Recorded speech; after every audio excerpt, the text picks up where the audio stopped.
আমাদের কাজ হচ্ছে দেশের 20 কোটি মানুষকে নিয়ে। আমাদের কাজের পরিধি হচ্ছে দেশের 20 কোটি মানুষ। আমাদেরকে সেই জন্যই আমাদের বহু নেতাকর্মী গুম হয়েছে, খুন হয়েছে।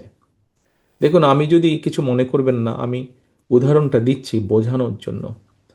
আমি কিন্তু আপনাদের সামনে আমি আজকে বলতে পারতাম যে আমার মা, আমাদের সকলের নেত্রী দেশনেত্রী খালেদা জিয়ার শারীরিক কী অবস্থা, বা এটা বলে আমি আমার নিজের কষ্টের কথাই বলতে পারতাম আপনাদের কাছে। আমি কিন্তু সেটা আপনাদের সামনে তুলে ধরছি না। আপনাকে একটা জিনিস বুঝতে হবে, আপনি বলতে প্রত্যেককে আমি আপনাদেরকে বোঝাচ্ছি, আমরা রাজনীতি করছি দেশের জন্য, দেশের মানুষের জন্য। আমরা যদি সারাক্ষণ আমাদের নিজের কষ্টের কথা বলতে পারি, তো জনগণ কার কাছে যাবে? জনগণ কার কাছে গিয়ে তার কষ্টের কথা বলবে? জনগণ তো আপনার কাছেই যাবে তাদের কষ্টের কথা বলতে, তাদের দুর্দশার কথা বলতে। কাজে নেতৃবৃন্দ, আমাদেরকে এখন ওরকম একটি জায়গায় আসতে হবে।